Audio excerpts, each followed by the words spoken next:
하나님의 말씀, 본문 말씀은 잠언 3장 5절로 6절 말씀이 되겠습니다. 잠언 3장 5절로 6절 말씀, 여러분 찾고 계십니다.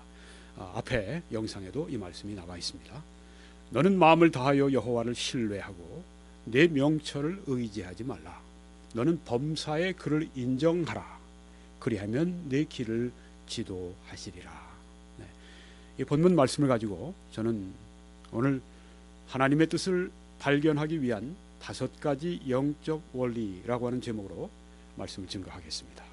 다소 제목이 좀 길지만은 하나님의 뜻을 발견하기 위한 5가지 영적 원리, 의미를 이렇게 여러분이 새기시면서 오늘 하나님 말씀에 주의를 기울여 주시기를 바랍니다. 이 5가지 원리가 무엇입니까? 하나님의 뜻을 우리가 알기 위해서, 발견하기 위해서 꼭 우리가 알고 있어야 할 5가지 영적 원리는, 첫째, 온유함입니다. 우리의 마음, 온유한 마음. 두 번째는 성경, 하나님의 말씀입니다. 세 번째는 성령, 하나님의 영입니다. 네 번째는 평강, 그리스도의 평강, 하나님의 평강입니다. 5번째는 고난. 이 5가지가 하나님의 뜻을 우리가 알기 위한 중요한 원리인 것입니다. 온유, 성경, 성령, 평강, 고난. 이 5가지 이 단어를 여러분이 마음속에 꼭 새기시면서 말씀에 경청해 주시기를 바랍니다. 온유하다고 하는 것은 무엇입니까? 그것은 호응하는 마음입니다. 잘 이렇게 반응하는 마음이에요. 또 온유함이라고 하는 것은 잘 배우는 마음을 말합니다. 잘 학습하는 마음, 잘 배우는 학생이 있잖아요. 그 마음. 또 온유함이라고 하는 것은 사용하기 쉬운 마음. 주인이 이렇게 어떤 종을 부리려고 한다. 그럴 때 억세지 않고, 아주 나긋나긋하고, 아주 그렇게 온순하고 순종하고, 그런 마음, 취하기 쉬운 마음. 또 달리 얘기하면 온유한 마음은 열린 마음이기도 합니다. 저는 텔레비 드라마를 특별히 외국 생활을 하고 있기 때문에 볼 필요가 있습니다. 근데 드라마를 상당히 이렇게 제한해서 보죠. 이렇게 아주 흥미 위주 이런 것은 제가 별로 안 좋아합니다. 갖다 주어도 저는 안 봐요. 그런데 재미도 있지만은 뭔가 인간관계를 얘기해주는 현대 우리 지금 한국 사회에서 어떻게 부모와 자식 간에, 혹은 시어머니와 며느리 간에 여러 가지 인간관계를 잘 다루고 있는, 그래서 그 사회상을 잘 보여주는, 사람들을 잘 보여주는 그런 드라마는 제가 시청을 합니다.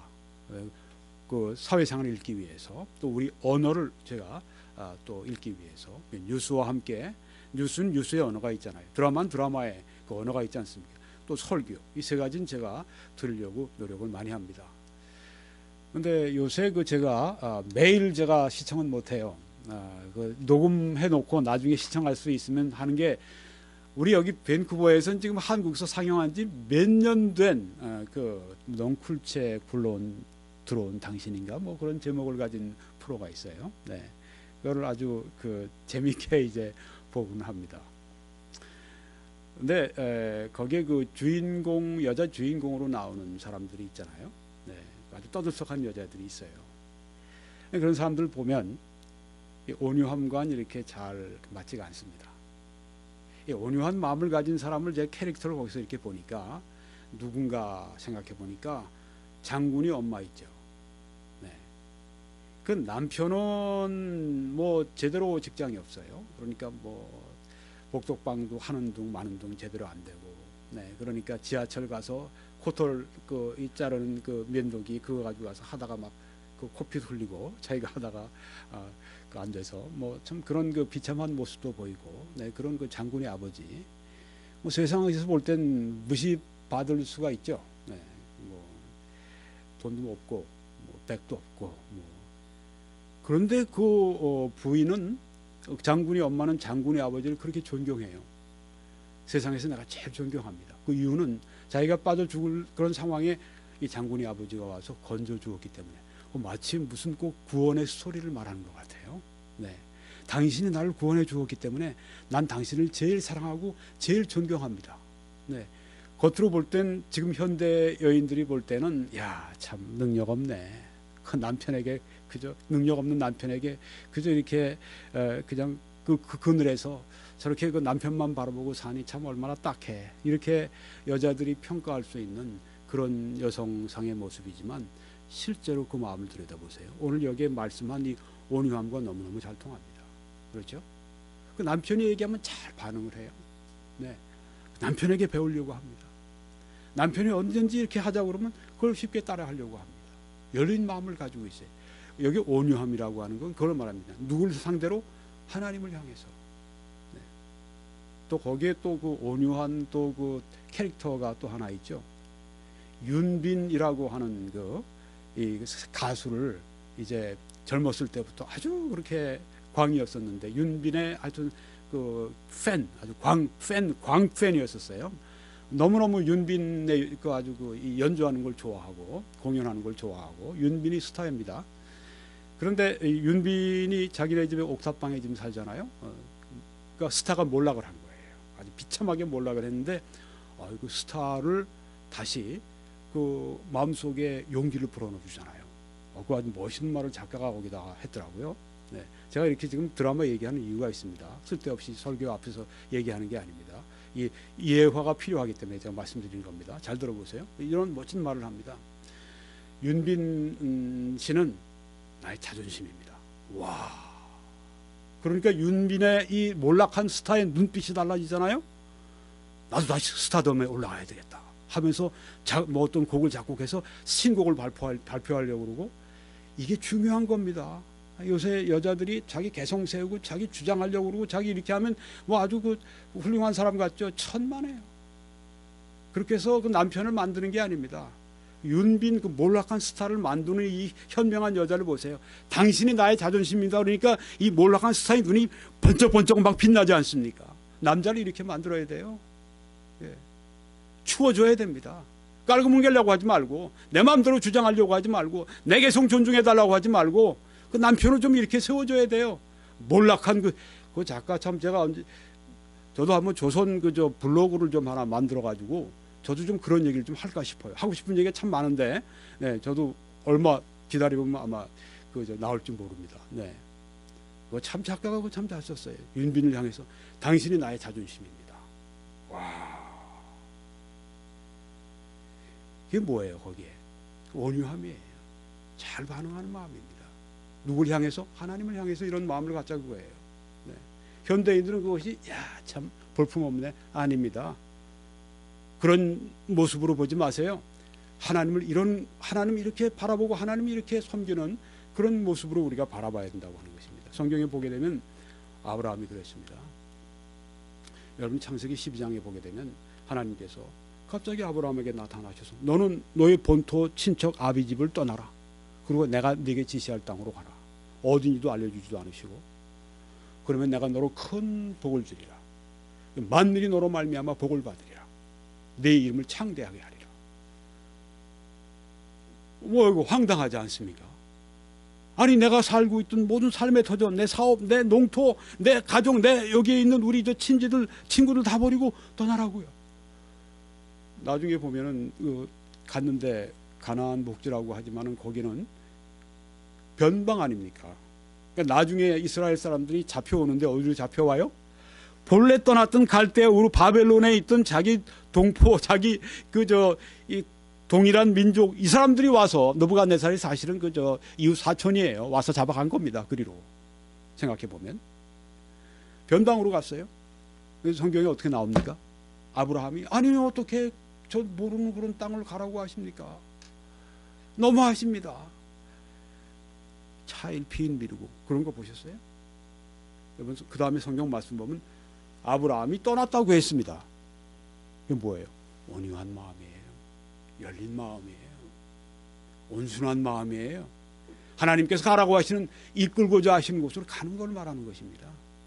하나님이 원하는 마음이, 우리가 하나님의 뜻을 발견하기 위해서, 하나님의 뜻을 우리가 따르기 위해서 필요한 마음이 이 마음이에요. 아브라함에게서 이걸 배워야 됩니다. 창세기 22장 보면 하나님이 더 큰 시련을 주세요. 내 아들 독자 이삭을 데리고 모리아 산으로 가서 번제로 바치라. 청천벽력 아닙니까? 자기의 뒤를 이을 유일한 아들을 하나님께서 번제로 바치라고 하시니까 하나님 이건 참 너무 어렵습니다. 하나님 이건 좀 이거 빼주십시오. 이건 좀 어떻게 안 되게 해주십시오. 아브라함이 이렇게 사정을 했습니까? 아닙니다. 그 다음 구절 보세요. 아브라함이 아침에 일찍이 일어나서 길을 떠났다고 했습니다. 아, 놀라워요. 왜 믿음의 조상이 됐습니까? 이런 온순한 마음, 온유한 마음, 하나님을 향해서 하나님께서 하라고 하시면 어렵든지 쉽든지 이 온유한 마음이 있어야 한다고 하는 것입니다. 우리가 성경에 보면 또 온유한 그 마음에 그 좋은 예가 있죠. 사무엘입니다. 여러분 사무엘을 이렇게 보시게 되면은 제가 성경을 좀 읽어드릴까요? 그게 아마 더 여기 사무엘상 3장에 보니까 이 사무엘이 엘리 앞에서 제사장이었습니다. 여호와를 섬길 때에는 여호와의 말씀이 희귀하여 이상이 흔히 보이지 않았더라. 하나님의 환상과 하나님의 역사가 덜했다고 하는 것입니다. 왜? 죄가 관영했기 때문에. 엘리의 눈이 점점 어두워가서 잘 보지 못하는 그때에 그가 자기 처소에 누웠고 하나님의 등불은 아직 꺼지지 아니하였으며 사무엘은 하나님의 궤에 있는 여호와의 전 안에 누웠더니 어린아이가 엄마하고 아빠하고 같은 방을 쓰거나 혹은 옆방에 사거나 집에서 자는 게 아니라 얼마나 외로워요? 이민 생활 너무너무 외롭습니다. 사무엘보다 더 외롭겠어요. 네, 홀로 어렸을 때 하나님의 전 안에 홀로 이렇게 외롭게 있었단 말이에요. 그런데 4절에 여호와께서 사무엘을 부르시는지라 사무엘아 사무엘아 그가 대답하되 내가 여기 있나이다 하고 네. 그리고 어떻게 했냐면 엘리에게로 달려갔습니다. 여호와께서 부르시는 것을 모르고 아직 여호와의 음성을 들어본 적이 없기 때문에 아유 엘리 제사장께서 지금 이 밤중에 나를 부르시나 봐. 그리고 뛰어가는 모습을 보고 달려가서 가로되 당신이 나를 부르셨기로 내가 여기 있나이다. 이게 온유한 마음입니다. 이게 열린 마음이에요. 이게 잘 반응하는 마음입니다. 네. 우리가 하나님의 뜻을 어떻게 발견할 수 있는가? 하나님의 뜻을 어떻게 할 수 있는가? 이 마음이 있어야 된다고 하는 것입니다. 제가 여기 있습니다 하고 아니 애가 그렇게 무섭지 않겠어요? 밤잠 자다가 깨는 거 얼마나 어려워요. 어른도 힘든데 아이는 더 힘들었을 텐데도 예, 제가 여기 있습니다 하고서 쫓아가는 그 모습을 한번 보십시오. 야, 바로 이런 마음이 필요하다고 하는 것입니다. 그러니까 엘리 제사장이 나는 부르지 아니했다. 다시 가서 누워. 그가 가서 누웠더라. 이런 일을 2번, 3번을 그렇게 합니다. 2번째도 여호와께서 사무엘아 사무엘아 부르시니까 사무엘이 또 엘리 제사장이 부르시나 보다. 밤에 2번째 깨는 게 더 힘들지 않겠어요? 또 달려갔습니다. 이게 바로 사무엘의 마음이라고 하는 것입니다. 가장 위대한 이런 선지자, 초대 선지자 사무엘, 이분은 이런 심성을 가지고 있었다고 하는 것입니다. 3번째 여호와께서 사무엘을 부르시는지라 그가 일어나서 엘리에게로 가서 가로되 당신이 나를 부르셨기로 내가 여기 있나이다. 왜 3번째 또 깨라. 왜 3번째 또. 3번째도 또 일어나서 제가 여기 있습니다. 이런 사무엘을 보십시오. 그러니 하나님이 그에게 말씀을 안 주실 수가 있어요. 그래서 엘리가 여호와께서 이 아이를 부르신 줄 깨닫고 가서 자라고 그런 게 이에 사무엘에게 이르되 가서 누웠다가 여호와가 너를 부르시거나 네게 말하기를 여호와여 부르시거든 네가 말하기를 여호와여 말씀하옵소서 주의 종이 듣겠나이다 하라. 이제 여호와께서 사무엘에게 말씀하십니다. 이제 사무엘은 가만히 있는데 사무엘아 사무엘아 또 일어나서 엘리 부르셨어. 이게 아니라 네 하나님 제가 여기 있습니다. 제게 말씀해 주십시오. 사무엘에게 여호와께서 말씀하시기 시작합니다. 사무엘의 마음이 얼마나 부드러웠습니까? 얼마나 온유했습니까? 네. 그저 하나님의 말씀을 듣기에 아주 완전히 준비된 그런 모습이 아닙니까? 바로 우리가 하나님의 인도를 받기 위해서는 이것이 필요하다고 하는 말씀입니다. 다윗을 보십시오. 다윗도 얼마나 하나님께 마음이 부드러웠습니까? 그 시편 23편을 보세요. 여호와는 나의 목자시니, 네, 양이란 말이에요. 자기는 여호와는 나의 목자시니 내가 부족함이 없으리로다. 그가 나를 푸른 초장에 누이시며 쉴 만한 물가로 인도하신도다. 거기서 뭘 느끼십니까? 따라가는 목자를, 풀밭으로 따라가는 목자가 물가로 인도하면 물가로 그리고 또 가서 또 물을 마시게 따라가는 그 온순한 양을 보지 않습니까? 네. 내가 쉴 만한 물가로 인도하시는도다. 그가 나를 푸른 초장에 누이시며 쉴 만한 물가로 인도하신도다. 내가 사망의 음침한 골짜기로 지나갈지라도 내가 두려워하지 않을 것은 여호와께서 나와 함께 하십니다. 사망의 음침한 골짜기로 하나님이 인도하시더라도 거기에서 양으로서 따라가면서 두려워하지 않는 그런 그 온순한 하나님의 뜻에 대해서 열려있는 하나님의 인도하심에 대해서 호응하는 그런 양의 모습, 온유한 모습을 볼 수 있지 않습니까? 그러니까 하나님의 뜻이 그를 통해서 이루어지고 하나님의 뜻이 그에게 발견된다고 하는 것입니다. 그런데 바울은 나중에 얘기합시다. 발람이라고 하는 선지자가 있는데 이 사람은 참 이상한 사람이에요. 하나님께서 하지 말라고 그런 말씀을 그렇게 분명히 말씀하신데도 자꾸만 발락이 와서 너희가 만약에 이스라엘을 이 산 위에서 저주해주면 내가 많은 돈을 너에게 주고 많은 재물을 주고 너를 영광스럽게 하리라. 그러니까 그 뇌물에 눈이 멀어서 하나님의 뜻을 이제 따르지 않고 가는 모습을 볼 수가 있습니다. 하나님을 향해서 그 마음이 온순해지가 않아요. 호응하지 않아요. 결국 어떻게 됐습니까? 비참한 완로를 그는 경험하게 되는 걸 볼 수 있습니다. 첫째, 하나님의 뜻을 발견하기 위해서 우리가 무엇보다 있어야 될 것은 온유함입니다. 하나님의 뜻이면 어떻게든지 내가 그 뜻에 네, 제가 여기 있습니다 하는 마음의 준비가 되어 있어야 됩니다. 믿으십니까? 네, 하나님 제게 그 온순한 마음, 온유한 마음을 제게 주십시오. 그렇게 우리가 기도해야 되겠습니다. 여기 보십시오. 온유한 자를, 겸손한 자를 말합니다. 정의로 지도하시며 온유한 자에게, 겸손한 자에게 그의 도를 가르치시리로다. 하나님의 인도를 받기 위해서 우리는 온유해져야 합니다. 겸손해져야 합니다. 네, 여기 있습니다. 제가 여기 있습니다. 말씀하십시오. 그 말씀대로 하길 원합니다. 그 사무엘이 그 말씀을 듣고 나는데 그 말씀이 뭐냐면 엘리 제사장이 그 아들들로 말미암아 범죄했다. 그 아들들이 성전에서 일하면서 범죄하지만 아버지로서 그 아들들을 징계하지 않았다. 그래서 엘리 집에 내가 저주를 하리라. 그 무서운 말씀을 받아서 너무너무 놀랐습니다. 엘리 제사장이 와서 무슨 말씀을 하시더냐. 말을 못했습니다. 그러니까 말을 해라. 말을 할 수밖에 없는데 그 말을 듣고 나서 엘리 제사장이 하나님의 뜻이면 그렇게 돼야지. 그리고 그가 돌아가는 모습을 봅니다. 네, 그처럼 우리가 온유한 마음이 되어야 되겠습니다. 여기 보면 사람이 하나님의 뜻을 행하려고 하면, 예수님이 하신 말씀이에요. 사람이 하나님의 뜻을 행하려고만 기꺼이 즐거이 행하려고 하면, 온유한 마음으로 행하려고 하면 이 교훈이 하나님께로부터 왔는지 내가 스스로 말함인지 알리라. 그렇게 말씀을 하신 것입니다. 그렇습니다. 온유한 마음. 여기 말씀에도 너는 마음을 다하여 여호와를 신뢰하고 내 명철을 의지하지 말라. 그런 사람들은 어떻게 해요? 많이 기도할 수밖에요. 네, 하나님 뜻이 무엇입니까? 너는 범사에 그를 인정하라. acknowledge. 인정하라. 하나님의 그 인도하심을, 하나님의 뜻을 인정하라. 그리하면 내 길을 지도하시리라. 하나님의 인도하기 전에 우리가 먼저 해야 될 것은 하나님의 뜻을, 하나님의 길을, 하나님의 방향을 인정하라. 온유한 마음으로, 호응하는 마음으로, 열린 마음으로, 배우려고 하는 마음으로, 하나님이 쉽게 취해서 가실 수 있는 마음, available한, 하나님께 유용한, 하나님께 드려지는 그 마음이 있어야 된다고 하는 것입니다. 5가지 원리 가운데 이제 성경에 대해서 말씀을 드리려고 합니다. 이 성경에 대해서 말씀을 드리고 다음번 제가 또 설교할 때 그때 나머지 3가지를 말씀을 드리려고 합니다. 성경을 어떻게 해요? 성경을 공부해야 합니다. 성경을 여러분이 잘 읽으시는 거 할렐루야. 네, 정말 여러분의 칭찬을 드리고 싶습니다. 저희 어머니도 성경을 20번 이상 읽으셨는데 또 성경을 아마 신구약을 다 이렇게 필사를 하셨죠. 네, 얼마나 참 값진 수고입니까? 네. 그런데 여러분 그뿐 아니라 성경을 공부하셔야 합니다. 네. 공부입니다. 네.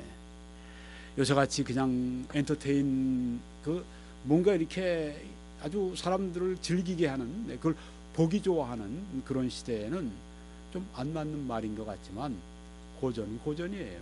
클래식은 클래식입니다. 원리는 원리입니다.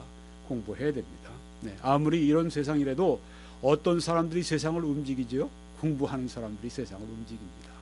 네, 꼭 무슨 학교에서 공부해서만 공부하는 것이 아니라 경험을 통해서도 어떤 실제 현장에서 학교에 공부는 부족했을지라도 실제 현장에서 열심히 공부하는 사람들이 있어요.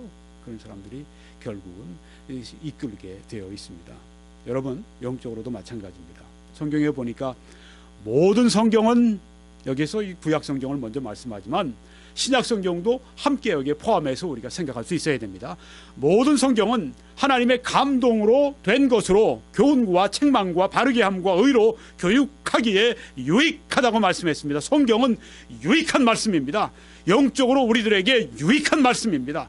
교육하기에 유익한 말씀이라고 하는 것입니다. 여러분, 이 성경 말씀, 그래서 우리가 공부해야 된다고 하는 것입니다. 다윗은 내가 주의 법을 어찌 그리 사랑하는지요. 참 정말 우리들에게 부끄러움을 주죠. 내가 주의 법을 어찌 그리 사랑하는지요. 이 성경 말씀, 하나님의 말씀을 얼마나 사랑하는지요. 이게 주의 마음에 합했던, 하나님이 참으로 너는 정말 내 마음과 통한다고 하셨던 다윗에 관한 이야기입니다. 내가 주의 법을 어찌 그리 사랑하는지요. 이게 우리의 영혼의 모습이 돼야 합니다. 근데 어찌 성경을 공부를 안 할 수 있어요? 하나님 말씀을 알기, 주의 법을 어찌 그리 사랑하는지요. 여러분, 어떤 사람이 소설책을 읽습니다. 아주 굉장히 요새 뉴욕 타임스 베스트셀러예요. 한국에서 베스트셀러예요. 네. 그 책 너무너무 좋아합니다. 사랑합니다. 그러면 밤을 새면서라도 읽지 않겠습니까? 네. 주의 법을 어찌 그리 사랑하는지요. 내가 그것을 종일 작은 소리로 읊조리나이다. 그 말씀을 계속해서 묵상하는 것입니다. 네. 이 다윗의 하나님과 가까이 교제했던 그 비결이 여기 나와 있습니다. 내가 하나님의 법을 너무너무 사랑합니다. 그래서 하루 종일 내 입에서 떠내보내고 싶지 않은 겁니다. 종일 하나님의 말씀을 읊조린다고 하는 것입니다. 주의 계명들이 항상 나와 함께하므로 그것들이 나를 원수보다 지혜롭게 합니다. 내가 항상 하나님의 말씀을 읊조리면서 하나님의 말씀을 생각하니까 그 나의 원수보다 더 지혜롭게 나를 만들어준다고 말씀을 합니다. 또 내가 주의 증거들을 늘 읊조림으로 말미암아 나의 명철함이 나의 모든 스승보다 나으며 주의 법도들을 지킴으로 나의 명철함이 노인보다 나으니이다. 이렇게 말씀했습니다. 나이가 들면 지혜가 있잖아요. 네. 어디 글을 보니까 베이비 부모 세대가 지금 굉장히 이제 새롭게 이 소비자들로 떠오르고 있는데, 네, 이제 많이 은퇴 연령에 들어가는 사람들입니다. 이제 저도 거기에 이제 끝자락에 포함되는 사람이라고 볼 수도 있지만, 네, 이 베이비 부모들이 교육을 많이 받았어요. 전후 세대가 돼서, 네, 또 부도 많이 축적을 했습니다. 은퇴했을지라도 제일 은퇴한 사람들 가운데 이제 돈이 제일 많은 세대인데 그 사람들을 함부로 보지 마라. 그렇게 신문에 나왔어요. 그 사람들은 굉장히 현명하다. 돈 쓰고 물건 사고 그러는데 매우 현명한 사람들이다. 잘 봤죠. 네. 나이가 들면 물건을 잘 사는 것뿐 아니라 매사에 경험들을 많이 해봤기 때문에 이 지혜가 생깁니다. 네. 지혜가 생기기 때문에 잔소리도 많이 하게 돼요. 어떤 설교자가 하나님께 기도하기를, 하나님, 저는 노인이 돼서 잔소리하지 않는 사람이 되게 해주십시오. 그렇게 기도한다고 하는 얘기를 듣고 참 재미있게 생각이 됐습니다. 잠깐 보이거든요. 그러니까 잠깐만 지적을 하게 되는 겁니다. 노인보다, 그 지혜보다 더 승한 것은 젊은이가 승할 수 있는 이유가 무엇입니까? 말씀 때문에. 네. 말씀을 사랑하고 말씀을 읊조리니까. 주의 말씀은 내 발의 등이요 내 길의 빛이니이다. 예. 어두운 밤에 제가 오밤중에 이른 새벽에 2, 3시에 제가 기도하러 밖에 나가게 되면 가로등이 있어도 힘이 해요. 어떤 데는 가로등이 안 비치는 데가 있습니다. 그런데 완전히 새까매요. 거기 지나갈 때는 왠지 그냥 좀 기분도 좀 별로 그렇게 상쾌하지가 않아요. 근데 제가 얼마 전부터 이제 램프를 여기다가 다는 거를 야간 이게 딱 해서 하는 걸 달아서 이렇게 해보니까 얼마나 좋은지 모르겠어요. 네, 아주 그런데도 촉촉촉촉 다니게 되고, 네, 내 길에 빛이니이다. 무엇이요? 하나님의 말씀이 비추어준다고 하는 것입니다. 내 인생길에 등불이 되십니다. 빛이 되시는 것입니다. 빛이 없는 생애를 등불이 없이 밤거리를 간다고 생각해 보세요. 등불을 가지고 간다고 생각해 보십시오. 어떤 길을 택하시겠습니까? 이 말씀 가지고 해야 되겠죠. 네. 자, 우리가 성경을 공부해야 되는데 첫째는 성경 원어, 구약은 히브리어, 또 신약은 헬라어, 우리 대부분 쓰여져 있는데 네. 히브리어, 헬라어를 정확하게 번역한 성경을 소유해야 되겠습니다. 우리는 지금 이 개역 혹은 개역 개정 성경을 가지고 보고 있는데 비교적 번역을 참 잘했어요. 그런데 아쉬운 부분들이 그 안타까운 부분들이 있어요. 이유는 한글이라고 하는 그 우리 문자의 한계성이 있습니다. 복수 같은 걸 그렇게 단수와 별로 구별하지 않고 네, 그렇게 쓰는 것도 있고 네, 우리 언어의 한계도 있고 그다음 번역자들의 한계도 있습니다. 그래서 제가 볼 때는 참 이거 아쉽다.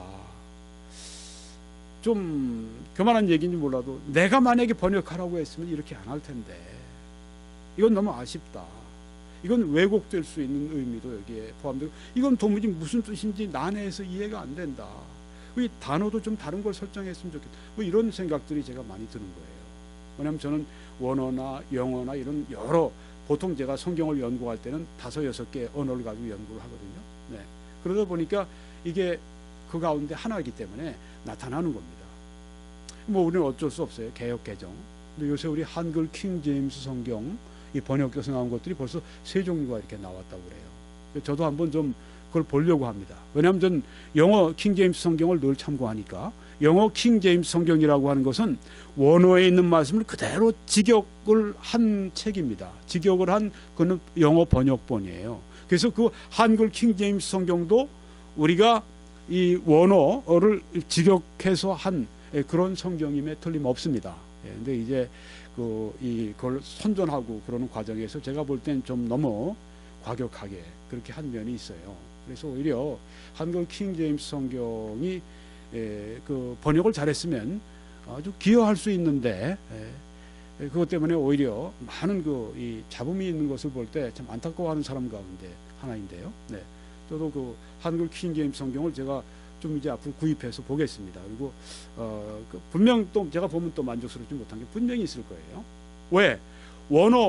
영어 킹 제임스 성경도 제가 만족스럽지 못한 것이 있기 때문에 어떤 사람들은 우리 미국의 아주 보수적인 좋은 신앙을 가지고 계신 그 독립심례교회 이 설교자들은 킹 제임스 온리 이거는 영감받은 아주 책처럼 그렇게 주장들을 하십니다.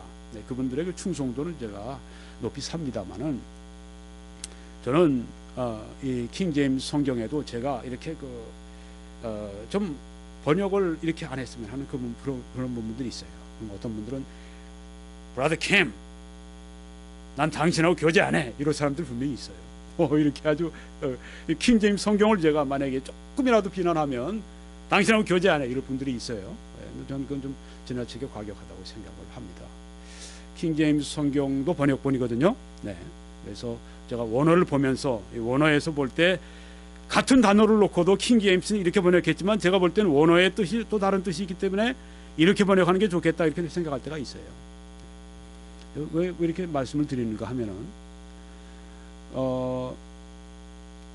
여러분들이 좀 한 차원 올라서기를 원해서 드리는 말씀이에요.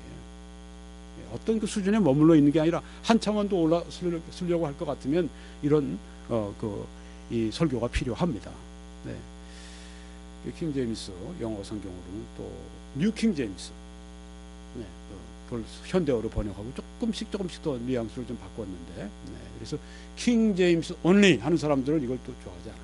네, 하지만 제가 참고를 제일 많이 하는 성경 가운데 하나입니다. 또 뉴 아메리칸 스탠다드 바이블 네, 이건 우리 복음주의자들이 닥터 메가더나 닥터 스윈돌이나 네, 이런 분들이 아주 적극 추천하는 그런 성경 번역본 가운데 하나고 또 NIV 뉴 인터내셔널 버전 네, 이거는 직역은 아니지만 의역한 것이지만 또 우리가 성경을 이해하는데 또 도움이 되는 그런 면들이 있어요. 그래서 저는 이거 다 이거 참고를 합니다. 근데 뭐 우리가 개역 개정본만 가지고 있으면 할 수 없죠. 뭐. 그 가운데 우리가 그거 가지고 잘 해봐야죠. 그런데 여러분이 의미가 분명하지 않을 때는 어떻게 해요? 목사님께 물어봐야죠. 네. 그 정도 수고가 있어야죠. 네. 수고 없이 이루어지는 일은 없습니다. 영적으로도 수고가 있으면 영적으로 성장하게 되는 것입니다. 그 다음에 이제 주제를 놓고 공부하는 것입니다. 자, 이제 정확하게 성경의 원어를 번역한 번역본을 우리가 성경을 가지게 됐으면 그 다음에 주제를 놓고 공부해 보는 것입니다. 성경에 여러 가지 주제가 많아요. 예를 들면 성령 충만에 관한 거, 혹은 뭐 가족에 대한 거, 혹은 뭐 고난에 대한 거, 혹은 뭐 헌금에 대한 거, 뭐 여러 가지 우리가 성경의 주제를 놓고 공부할 수가 있습니다. 근데 오늘 저는 딱 한 가지 주제만 여러분들에게 놓고 예를 들어서 설명해 드리는 것으로 마치려고 합니다. 여기 성령의 충만함에 관한 주제를 우리가 설정해서 하기 전에 무엇을 해야 되는가, 이 주제를 우리가 가지고 공부하려면 성령이면 성령에 관한 그 성경 안에 있는 것들을 다 이렇게 우리가 찾아볼 필요가 있어요. 그렇죠? 네. 그걸 용어 색인이라고 합니다. 콘코던스라고 합니다. 콘코던스가 따로 있고요. 네. 용어 색인 그것이 따로 있고요. 그다음에 우리 제가 잘 사용하는 대한성서공회에서 나온 것 가운데 CD 성경이 있습니다. 굉장히 좋습니다. 네. 그건 우리 그리스도인들이 컴퓨터를 가지고 있는 사람은 다 가지고 있어야 돼요. 네. 지금 여기 우리 인터넷을 통해 들으시는 분들도 있어요. 여러분들이 만약에 컴퓨터를 가지고 있으면 대한성서공회에서 나오는 이 CD롬 반드시 있어야 됩니다. 오늘 당장 구입하세요. 당장 구입하세요. 여기 밴쿠버에서는 구입하기 어려워도 한국이면 이건 당장 구입해야 됩니다. 뭐 다른 거 이것저것 CD 다 구입하지만 성경에 대해서 투자하지 않고 이것처럼 어리석음이 없어요. 네, 당장 오늘 가서 구입하시고 다른 사람들에게 구입하라고 그러세요. 네, 그래서 우리 기독교 서점이나 기독교 이런 출판 살려야 됩니다. 네, 자 이거 꼭 있어야 되는데 거기에 여러분이 보시면 그 용어 색인 콘코던스가 있어요. 그래서 제가 적극 추천하는 겁니다. 거기도 뭐 영어 킹 제임스, ASB, 뭐 NIV, 뭐 언어 무슨 뭐 표준역 거기도 많이 있어요. 그러니까 그것도 참고하면 좋고요. 네. 그다음에 이제 거기에다가 성령을 딱 거기다 용어색이나 딱 집어넣으면요 쫙 나옵니다. 성령에 관해서 제가 한번 뽑아봤거든요. 신약에서만 제가 89개인가를 발견했어요. 네. 그거를 이제 어떻게 하느냐 하면 글자가 작으니까 딱 그걸 카피해가지고 내 그 워드 거기에다가 그 프로세서에다가 탁 넣어서 카피 페이스트 해가지고 이제 그것을 좀 큰 글자로 해서 쫙 찾아보는 겁니다. 제가 오늘 여러분에게 지금 설명해 드리는 건 이 방법으로 제가 한 겁니다.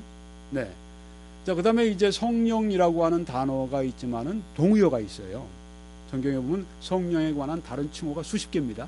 네, 그 중에 뭐 하나님의 영, 나의 영, 뭐 여러 가지로 이렇게 표현되어 있는데, 네, 그러니까 성령만 하는 것보다 다른 거 하면 더 많아지겠죠. 네. 자, 그래서 우리가 먼저 용어 색인을 통해서 성령을 쭉 우리가 뽑아보고 그 다음에 동의어 그런 것들도 쭉 나의 영, 하나님의 영 이런 걸 쭉 우리가 뽑아봅니다. 네, 그렇게 해서 이제 성령 충만이라고 하는 그 주제를 놓고 우리가 이제 공부를 시작을 합니다. 그러면 먼저 이 말씀이 나오는 걸 볼 수 있어요. 술 취하지 말라 이는 방탕한 것이니 오직 성령으로 충만함을 받으라 하는 말씀이 에베소 5장 18절에 나옵니다. 네, 성령으로 충만함을 받으라. 제가 아주 성령의 충만함의 주제에 딱 맞는 단어죠. 네, 성령으로 충만함을 받으라. 여기서 우리가 발견하는 게 뭐예요? 아, 성령의 충만함 받으라고 명령했으니까 이건 명령이구나. 또 성령의 충만을 말씀하는 건 being filled with the Holy Spirit. 충만함을 내가 받는 거예요. 충만함을 받는 건 뭡니까? 지배를 받는다고 하는 걸 뜻합니다. 이걸 배우는 거예요. 네, 그래서 이 말씀 가지고 바로 이런 내가 발견한 것을 적어 놓습니다. 그 다음에 다른 이제 말씀을 보니까 구하는 자에게 성령을 주시지 않겠느냐 하는 말씀이 있습니다. 여기 충만이라고 하는 단어는 없어요. 네, 그렇지만 여기에 성령을 주실 때 우리가 사도행전에 보면 성령을 구했고 성령을 받는데 거기 받는 게 뭐냐면 성령의 충만함을 받는 장면이 사도행전에 나타납니다. 9장쯤 나타납니다. 여기에 성령을 구한다고 하는 것은 성령의 능력과 성령의 충만함을 구하는 것으로 우리가 분명히 이해할 수가 있다고 하는 것입니다. 우리가 성령의 충만을 어떻게 해야 되는가? 구해야 된다는 것입니다. 하나님께 기도해서 구해야 한다. 그 다음에 다른 말씀 보니까 예수께서 나를 보내어 보게 하시고 성령으로 충만하게 하신다. 여기 성령 충만이라는 단어가 나오네요. 그런데 이게 어떤 그 콘텍스트가 뭔가요? 네, 지금 이 문맥이 뭔가요? 여기 보면 사도 바울이 지금 살기가 등등해서 이 대제사장들에게서 공문서를 받아가지고 이제 다메섹에 가서 이 기독교인들을 그리스도인들을 잡아가두고 그리스도인들 투옥해서 또 그리스도인들 잡아 끌고 와서 나중에 죽게 하는 그 일을 위해서 그 사명을 띠고 사도 바울이 가네요. 하나님의 뜻과는 정반대의 길을 사도 바울이 가다가 다메섹 도상에서 이 강한 빛이 그를 비추면서 거기에 사울아 사울아 네가 왜 나를 핍박하느냐 박해하느냐 누구십니까? 제가 누구를 박해한다는 말씀이세요? 나는 네가 박해하는 예수라. 그렇게 이 사도 사울에게 그렇게 말씀을 하십니다. 눈을 멀고 사람들에게 끌려서 이제 다메섹 성으로 들어가서 그가 기도에 전념하고 있습니다. 금식하면서 기도에 전념하고 있습니다. 그때 아나니아를 하나님께서 부르셔서 너는 가서 사도 바울에게 이렇게 하라. 그래서 아나니아가 와서 사도 바울이 지금 눈이 감겨 있고 지금 기도하고 있는데 거기 가서 손을 얹어놓고 그 머리 위에 안수하면서 예수께서 나를 보내어 네 눈이 보게 하시고 이 눈이 안 보이던 게 보게 하시고 성령으로 충만하게 하신다. 그렇게 말씀한 장면입니다. 성령의 충만은 무엇입니까? 내 일이 아니라 하나님의 역사라고 하는 것입니다. 바울이 충만받도록 하나님이 아나니아를 특별히 보내셔서 안수하게 하시고 성령으로 그를 충만하게 하셨습니다. 그러니까 하나님의 역사다. 또 한마음으로 아주 전심으로 기도하는 중에 이렇게 성령의 충만함을 받는다. 이걸 우리가 또 여기서 배우게 되는 것입니다. 그 다음 다른 구절을 또 보니까 사도행전 1장 14절에 여자들과 예수의 어머니 마리아와 예수의 아우들과 더불어 마음을 같이하여 오로지 기도에 힘쓰더라. 예수님 돌아가시고 예수님 승천하시고 예수님께서 이제는 너희는 예루살렘을 떠나지 말고 아버지의 약속하신 것을 기다리라.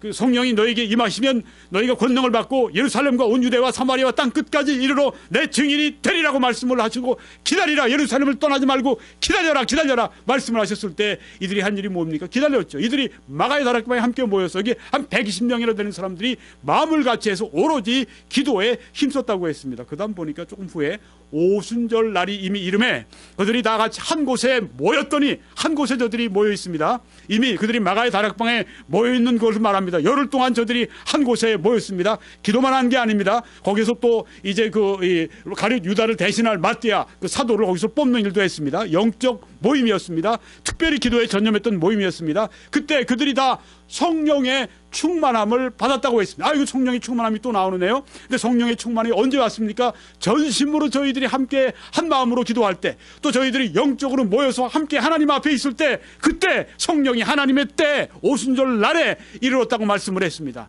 언제 이루어진지 그것은 주권에 달려 있습니다. 하나님께서 호련히 우리가 기대하지 않은 그 시점에 하나님이 호련히 보내주실 수가 있다고 하는 것입니다. 기도하는데 언제 그것은 하나님이 주권적으로 결정하는 시간에 분명히 오게 될 것입니다. 그 다음에 보니까 무리가 다 성령이 충만하여, 이 동일한 무리인데 오순절날 성령 충만 받은 무리가 다시 성령이 충만하는 것입니다.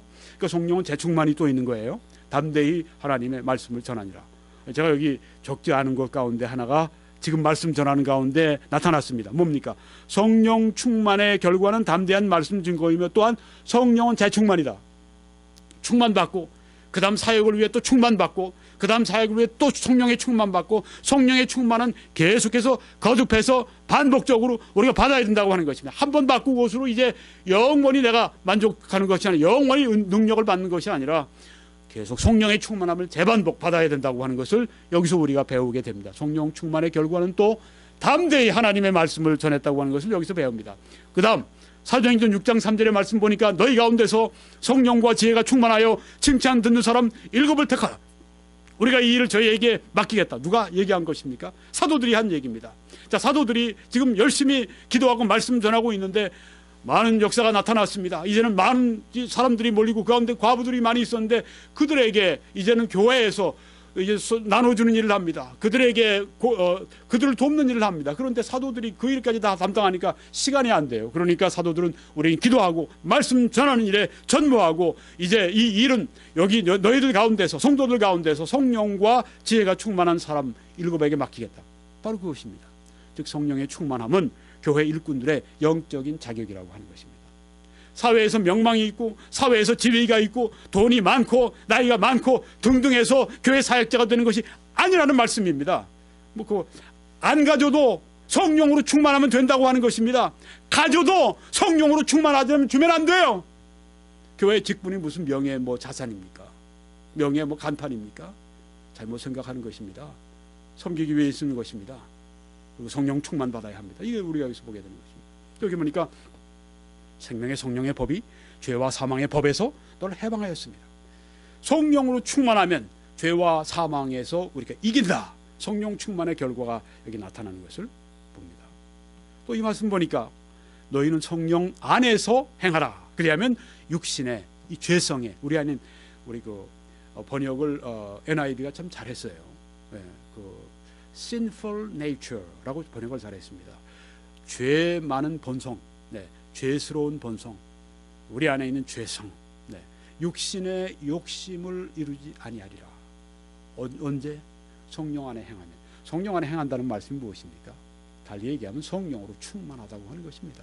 성령 안에 행한다. 성령 안에 산다. 성령의 능력으로 산다. 성령의 충만함 속에 산다. 그러면 육신의 욕심을 이긴다 하는 그 말씀입니다. 성령의 충만함에 대한 공부가 얼마나 유익합니까? 여기 보니까 성령의 열매는 사랑과 희락과 화평과 오래 참음과 자비와 양선과 충성과 온유와 절제니라고 말씀을 했습니다. 얼마나 정말 우리의 인격을 위해서 필요한 그런 놀라운 말씀입니까? 그런데 이 성령의 열매라고 했는데 성령의 열매는 언제 맺힙니까? 성령으로 충만할 때, 성령이 온전히 한 성도를 지배하실 때 성령의 열매가 나타나게 됩니다. 즉 성령 충만의 결과는 성령의 열매를 맺는다고 하는 것을 보여주는 것이고, 이 말씀을 보니까 하나님의 성령을 슬퍼하게 하지 말라, 우리 말로는 근심하게 하지 말라고 말씀했는데 영어 성경들이 다 grieve라고 번역을 잘했어요. 그건 sorrowful, 슬퍼하게 만든다고 하는 것입니다. 하나님의 성령을 슬프시게 만들지 말라고 하는 것입니다. 슬퍼하신다고 하는 것입니다. 성령이 언제? 죄를 범할 때. 성령의 충만을 받으려면 슬프시게 하면 안 되죠. 우리가 성령의 충만은 성령의 나를 지배, 내 영혼을 완전히 주장하시고 지배해 주시는 걸 말하는데, 성령을 슬프시게 해드린다고 하는 것은 곧 지배를 원치 않는 것입니다. 죄를 짓고 있다고 하는 것은 죄의 통치를 받겠다고 하는 것이지 성령의 통치를 받겠다고 하는 것이 아닙니다. 우리는 성령의 충만을 받기 위해서는 성령을 슬프시게 하지 말아야 한다. 여러분이 그 에베소 4장 30절 전후를 보세요. 거기에 보면 여러 가지 죄를 말씀합니다. 바로 그 죄들이 성령을 슬프시게 한다, 그 말씀이에요. 그 다음에 보면은 성령을 소멸치 말며 하고 말씀했습니다. 소멸한다는 건 불 끈다는 얘기예요. 네, 불 활활활 타오르는데 재를 덮어서 그냥 불을 확 꺼버려, 물 부어서 불을 확 꺼버립니다.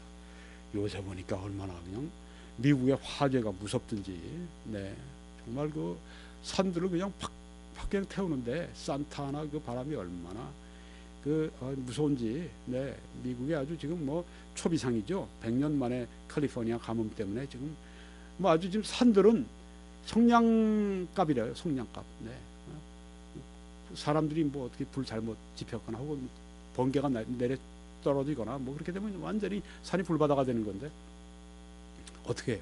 그 끄느라고 그냥 위에서 뭐 비행기 큰 비행기 동원돼서 끄는 뭐 소화제 있잖아요.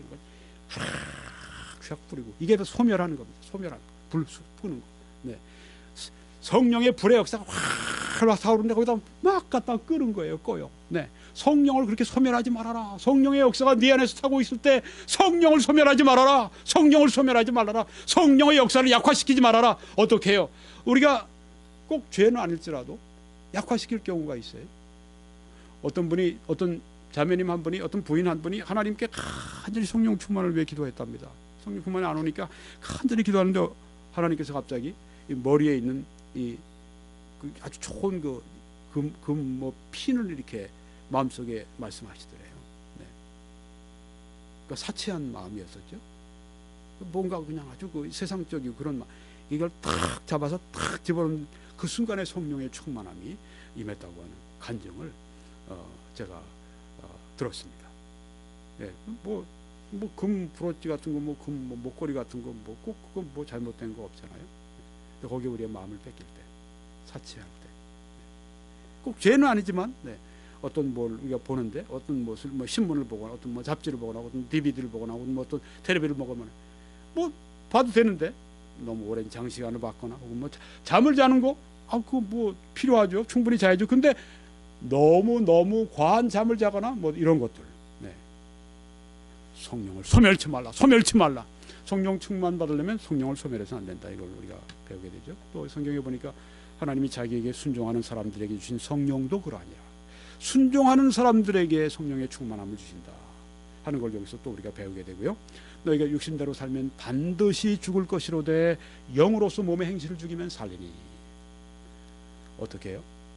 성령 충만하려면 영으로서 몸의 행실을 죽여야 합니다. 여기 몸의 행실은 죄된 육신의 행실을 말하는 것이죠. 네, 여기 영이라고 했는데 영이라고 하는 말이 무엇인가? 여러분 우리말을 이렇게 보면 영이 내 영인지 하나님의 영인지 뭐 구별이 안 되잖아요. 그렇죠? 내 영입니까? 하나님의 영입니까? 영 이거 가지고 우리말 가지고는 구별이 안 됩니다. 근데 영은 푸니마라고 하는데 이것은 성령도 되고 우리 인간의 영도 돼요. 그러니까 우리 인간의 영으로 번역해도 되고 우리 성령으로 번역해도 되는데 여러분 여기에서 보면은 지금 여기에서 이 문맥을 통해 보세요. 이 몸의 행실을 죽이고 싸우고 이기고 우리가 죄를 이기는데 우리 영으로 됩니까? 아니죠. 성령으로 됩니다. 그러니까 여기에서 이 말씀은 성령이 돼야 마땅하는 것이죠. 근데 우리말 번역에는 영으로 돼 있단 말이에요. 저는 처음에 우리말만 읽을 때 거의 3, 40년 전 얘기입니다만은 내 영인 줄 알았어요. 처음에. 오랫동안 몇 년 동안 그러고 있었습니다. 성경을 보니까 영어 성경만 봐도 금방 이해가 되는데 영어 성경은 여기에 영이라고 번역을 하지만 영어는 사람의 영은 작은 소문자 스피릿이고 하나님의 영은 성령은 대문자 스피릿입니다. 여기 다들 영어 성경이 대문자 스피릿으로 번역한 이유는 분명합니다. 왜냐하면 문맥상 볼 때 분명히 그래요. 여기서 푸뉴마는 인간의 영이라고 번역할 수도 있고 성령이라고 번역할 수도 있지만 성령이 분명합니다. 그래서 제가 이렇게 여러분들에게 지적해서 말씀을 드리는 것입니다. 개역 개정 가운데 있을 때 우리의 그 약한 문제가 무엇인가? 그러니까 어떻게 해야 돼요? 하나님이 설교자를 주셨잖아요. 네. 여러분이 배우시면 되는 거예요. 이것 때문에 개역 성경은 버리자. 너무 그렇게 극단적으로 주장하면 안 됩니다. 네. 영으로서 성령으로 몸의 행실을 죽이면 우리가 성령으로 충만받을 수 있다. 또 이 말씀. 나는 목마른 자에게 물을 주며 마른 땅의 시내가 흐르게 하며 나의 영을 내 자손에게 나의 복을 내 후손에게 부어주리라. 여기는 그냥 물, 우리가 마시는 이런 물 있잖아요. 이 물이 아닙니다. 마른 땅의 시내가 흐르는 그 시내가 아닙니다. 왜요? 나의 영을 내 자손에게 나의 복을 내 후손에게 부어주겠다. 이 말씀은 결국은 영적인 의미가 있는 것입니다. 나의 영, 하나님의 영을 부어주시는데 충만하게 해주시는데 어떤 사람들에게 목마른 자들에게 물을 부어주리라. 네, 성령 충만을 받으려면 목이 말라야 됩니다. 갈증이 있어야 돼요. 성령 해야 됩니다. 물 하듯이. 여러분 그렇게 하십니까? 여러분 심지어 밥을 먹으면서도 성령 할 정도로 여러분이 그렇게 목이 마르고 계십니까? 네, 제가 정말 목이 마르면요 하루 24시간 기도하는 걸 제가 봅니다. 기도하면서도 꿈속에서도 성령 충만을 위해 기도하는 그런 때가 있어요. 길 걸어가면서 성령 충만을 받기를 원하고. 네. 여러분 우리가 이 성령 충만에 목이 말라야 됩니다. 얼마나 목이 말라요? 죽을 정도로 목이 말라야 된다고. 지난번에 의에 줄이고 목마른 자는 복이 있나니 그 말씀을 설교할 때 말씀을 드렸습니다. 거기에 이 탕자가 이제 자기가 이 돼지가 먹는 쥐염 열매 그것도 먹을 수가 없는 그런 시점이 되니까 내가 이러다가 굶어 죽겠구나. 내가 여기 있는 것보다 차라리 집에 돌아와서 아버지에게 아버지 나를 종으로 봐주세요. 그렇지만 나를 받아주세요. 돌아가지 않습니까? 바로 거기에 있는 그 배고픔 그것이 바로 여기에 우리의 목마름과 배고픔이 돼야 한다고 하는 것입니다. 성령으로 충만받으려면 성령에 목말라야 한다. 여러분 교회사에서 성령을 하나님께 크게 능력 있게 부어주시는 그 부흥의 시기가 있습니다. 어떤 때요? 한두 사람이 어떤 그룹 사람들이 목이 말라서 하나님께 성령의 충만함과 성령의 강한 역사를 위해서 막 기도한 후에 이런 역사가 나타난 걸 우리가 볼 수 있습니다. 자, 그래서 정리를 하면요, 성령의 충만함은 명령이 있습니다. 의미, 조건, 결과 이런 것을 우리가 여기서 공부를 할 수가 있어요. 명령. 네, 받으라. 네, 현재 수동 명령형입니다. 명령형입니다. 내가 뭐 받아도 되고 안 받아도 되고 아니에요. 이거 반드시 받아야 됩니다. 받지 않으면 이건 불순종의 죄입니다. 성령 충만은 반드시 누구든지 받아야 합니다. 그 다음에 우리는 또 보니까 현재형이에요. 그 원어에 그렇게 나와요. 현재 원어의 헬라어 현재에는 반복적인 걸 말합니다. 성령을 우리가 반복적으로 받아야 된다. 지속적으로 우리가 성령의 지배 가운데 있어야 된다 하는 것을 여기서 우리가 보게 되고, 또 지배다. 술 취하지 말라 이는 방탕한 것이, 술 취하면 어떻게 됩니까? 술의 지배를 받습니다. 알코올의 지배를 받습니다. 그래서 사람이 완전히 바뀌어져요. 그 사람이 아니라 알코올의 사람이 되어버리는 것입니다. 알코올의 종이 되어버리는, 성령의 충만받, 성령의 지배를 받아 성령의 종, 성령의 사람, 성령의 일꾼이 되는 것입니다. 성령의 지배를 받으라. 알코올의 사람이 지배받듯이 성령의 지배를 받으라. 네, 바로 그런 말씀입니다. 성령의 충만함은 그걸 배우게 되는 것입니다. 우리가 성령 충만함의 조건을 발견하게 됩니다. 목말라야 한다. 죄를 자백해야 한다. 왜? 근심 슬프시게 하면 안 되니까. 네. 소멸치 말아야 한다. 육신의 행실을 죽여야 한다. 순종해야 한다. 구해야 한다. 이게 다 나타나지 않습니까? 이 주제를 가지고 성경을 우리가 공부하니까요. 저는 이걸 공부하면서 하나도 다른 책을 참고하지 않았어요. 물론 전에는 많이 이것저것 봤지만은, 네. 이 말씀 오늘 제가 준비하면서 다 이 말씀 제가 여러분에게만 용어 색인 찾아가지고, 네. 그 다음에 뭐 성령 외에 나의 영, 뭐 영 혹은 하나님의 영 이런 거를 제가 또 해서 이렇게 그냥 아무것도 보지 않고 성경만 가지고 이렇게 해서 나온 겁니다. 성경 안에 다 해답이 있잖아요. 그렇죠? 네. 그리고 성령 충만함의 결과가 나옵니다. 성령의 열매를 맺고 죄와 사망을 이기고 담대하게 말씀 증거하고 사역자의 자격이 있게 되고, 성령 충만함의 결과를 우리는 여기서 보게 됩니다. 이제 곧 마치겠습니다. 자, 먼저 성경을 공부할 때 원어를 정확하게 번역한 번역본을 가지라. 꼭 소유하고 있어라. 네. 두 번째는 주제를 가지고 공부해라. 네. 우리가 지금 하나 예를 했습니다. 세 번째는 문맥을 따라 공부하라. 네. 성경은 항상 문맥을 따라 그 의미를 파악을 해야 됩니다. 여기 성경에 보니까 유다가 은을 성소에 던져놓고 물러가서 스스로 목매어 죽은지라 하는 말씀이 있습니다. 어떤 사람이 오늘 하나님, 제게 하나님의 뜻을 알려주십시오. 성경을 제가 쭉 피다가 딱 짚으면 그게 하나님의 뜻으로 알게 해주십시오. 그리고 이렇게 해서 성경을 하다가 딱 짚었는데 나온 말씀이 이거랍니다. 유다가 은을 성소에 던져놓고 물러가서 스스로 목매어 죽은지라. 하나님께서 나로 하여금 자살해 죽으란 말씀이가. 오 하나님, 제게 하나님의 뜻을 알려주십시오. 그래서 쭉 성경을 여기서 딱 짚었답니다. 그 다음 짚어놓아서 나온 말씀이 이 말씀이랍니다. 가서 너도 이와 같이 하라. 아니 하나님이 정말 내가 빨리 가서 자살해서 죽으란 말씀인가?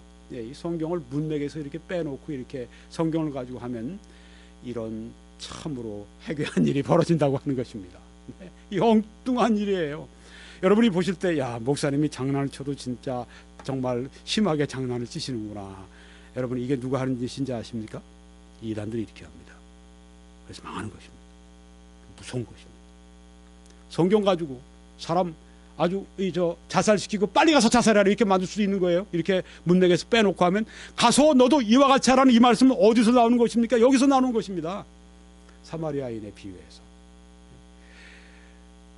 강도 만난 사람이 이제 여리고로 내려가다 강도 만나서 이제 쓰러져 다 죽게 됐는데, 그때 먼저 제사장 그것도 레위인이 지나가다가 슥슥슥 막 도망가잖아요. 세 번째 사마리인이 와서 불쌍히 여겨서 그 상처를 싸매어주고 그 상처에다가 그 기름도 붓고 그렇게 하면서 이제 싸매서 자기 나귀에 태워서 이제는 밑으로 내려가서 여관에 맡겨놓고 그 돈을 주면서 내가 다시 올 때 더 필요하면 더 줄 테니까 이 사람 잘 보호해 주세요. 그리고 간 이 세 사람에 대한 얘기를 드시면서 이 세 사람 중에 누가 강도 만난 자의 이웃이 되겠느냐 그렇게 물어보시니까 제자들이 가로되 자비를 베푼 사람입니다. 그때 예수님이 하신 말씀이 예수께서 이르시되 가서 너도 이와 같이 하라 이렇게 말씀하신 것입니다. 가서 너도 이와 같이 하라는 이 말씀을 가지고 바로 앞에 말했던 이 유다가 어느 성소에 던져놓고 물러가서 스스로 목매어 죽은지라고 연결시켜버리면 사람을 자살시킬 수가 있다고 하는 것입니다. 이 얼마나 해괴하고 엉뚱한 짓입니까? 성경을 그렇게 봐서는 안 돼요. 그렇게 보는 사람들이 많아요. 특별히 이단들이 그렇게 합니다. 이단을 따라가서 돼서 안 될 이유가 오고 있는 것입니다. 이단을 따라가는 것은 영적 자살 행위입니다. 영적 멸망 행위로 스스로 걸어가는 것입니다. 여러분, 여기에 이 말씀은 이 사마리아인의 비유에 나와 있는 말씀이라고 하는 것입니다. 문맥을 따라 공부하라. 네 번째는 성경을 공부할 때 꾸준한 인내로 공부하라. 하나님께서 우리가 정말 꾸준하기를 바라세요. 인내로. 모든 일이 그렇지 않습니까? 네. 에디슨이 전구를 이게 발명을 할 때 뭐 10,000번, 1,000번이라고 얘기하는 사람도 있는데 10,000번인지 1,000번인지 1,000번으로 합시다. 1,000번을 하고 이때 했는데 네.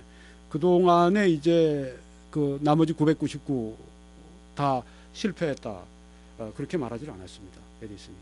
그건 내가 되지 않는 방법을 발견했고 그 1,000번째 가는 그 하나의 과정에 있었다. 네. 그 전구가 얼마나 우리들에게 좀 유용합니까? 네. 요새는 아주 새로 더 아주 혁신된 그런 전구가 나와서 제가 지난번에 코스코에서 사서 보니까 하루에 3시간 있으면 22년 3개월인가 이렇게 쓸 수 있는 전구가 나와서 4불 얼마에 제가 하나 사가지고 와서 지금 쓰기 시작했는데 요새 이렇게 발전했어요. 근데 하여튼 전구 하나 발견하는데도 그렇게 새로운 거 발견할 때 얼마나 또 실험 많이 했겠어요? 여러분, 여기서 배우는 게 꾸준히 인내로 공부해야 됩니다. 그러면 이 성경에서 하나님의 말씀, 하나님의 음성을 듣게 되는 것입니다. 마지막으로 공부한 것을 나누세요. 여러분이 공부한 것을 자꾸만 나누세요. 사람들과 만나 대화하세요. 어떤 사람과 점심 약속을 여러분이 하신다면 오늘 우리 만나서 내가 그동안 성경 공부한 거 아주 귀한 보물이 있는데 좀 나눠줄게. 함께 좀 우리 말씀을 좀 나눕시다. 아주 딱 주제 정해놓고 만나세요. 여러분, 사람들이 대화할 때 제일 낮은 단계가 있습니다. 만나서 사람 얘기하는 거 제일 낮은 단계입니다. 사건을 얘기하는 거, 이벤트. 이게 두 번째로 사람 얘기하는 것보다 좀 낫지만 진짜 우리가 제일 가치 있는 대화는 뭐? 진리에 관한 이야기입니다. 예. 여러분, 진리에 관해서 좀 이야기를 많이 합시다. 우리 가족 간에도, 네. 또 우리 교회 안에서도, 우리 주위에 있는 사람들에게도. 예. 자, 그래서 오늘 이제 우리가 말씀을 마치겠습니다. 우리가 하나님의 뜻을 발견하기 위한 5가지 영적 원리 가운데서 2가지를 말씀드렸습니다. 온유한 마음과 성경을 공부하라. 이제 나머지 셋, 성령, 평강, 고난은 다음번 설교에 제가 더 증거해서 말씀드리도록 하겠습니다. 아버지 하나님, 감사합니다. 배운 말씀